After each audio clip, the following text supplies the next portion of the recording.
हाँ तो बच्चों, आज गणित के टॉपिक में अपवर्त्य और अपवर्तक चैप्टर के बारे में हम समझते हैं। अपवर्त्य मल्टीपल, अपवर्तक फैक्टर्स। तो सबसे पहले अपवर्त को देखते हैं। जैसे दिया है 2, 4, 6, 8, 10, 12, 14। इसके आगे भी संख्याएं 2 के मल्टीपल्स में यानी 2 के बढ़ावे में लिखी जा सकती हैं। तो ये सभी संख्याएं 2 की अपवर्त्य हैं, अर्थात 2 की गुणज हैं। किसी भी संख्या का अपवर्त्य गुणज असीमित होता है, अर्थात इसका कोई अंत नहीं होता। जैसे कुछ संख्याएं दी हैं 4, 8, 12, 16, 20, 24। ये 4 के अपवर्त्य हैं, अर्थात 4 के गुणज हैं। 6, 12, 18, 24, 30, 36, 42। ये 6 के अपवर्त्य हैं, कह लीजिए 6 के गुणज हैं।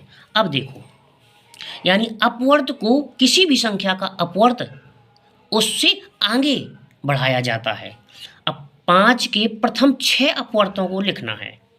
तो 5 का पहला अपवर्त 5 हो गया, दूसरा 10, तीसरा 15, चौथा 20 और इसके बाद 25, इसके बाद 30। तो देखिए 6 अपवर्तों को उसने कहा है, 6 अपवर्तों को।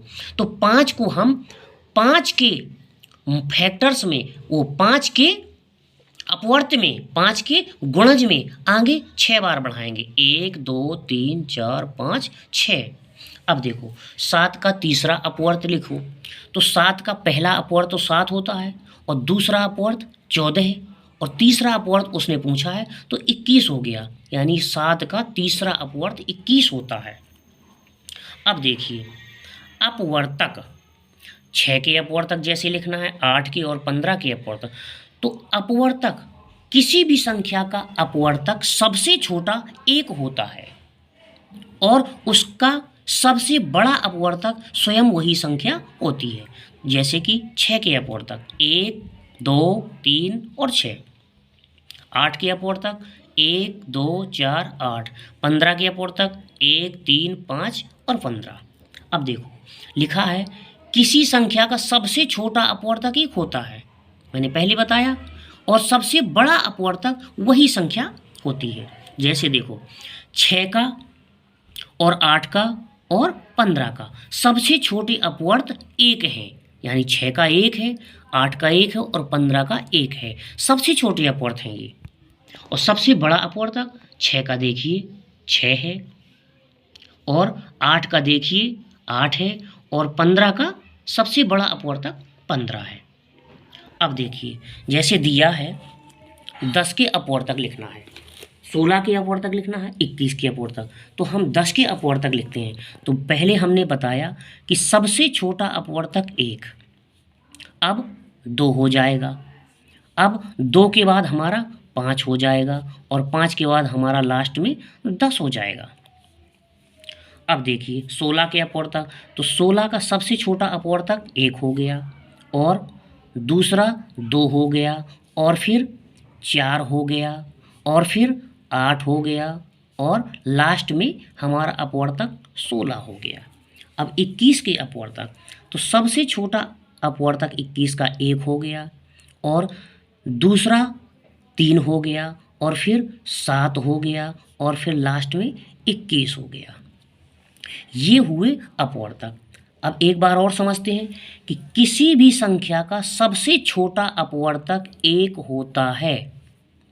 जैसे 10 का सबसे छोटा अपवर्तक 1 और 16 का सबसे छोटा अपवर्तक 1 और 21 का सबसे छोटा अपवर्तक 1।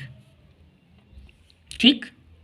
अब सबसे बड़ा अपवर्तक देखिए 10 का सबसे बड़ा अपवर्तक 10 होता है और 16 का सबसे बड़ा अपवर्तक 16 होता है, 21 का सबसे बड़ा अपवर्तक 21 होता है। अब देखो दोनों को हम संक्षेप में समझते हैं, अपवर्त्य और अपवर्तक।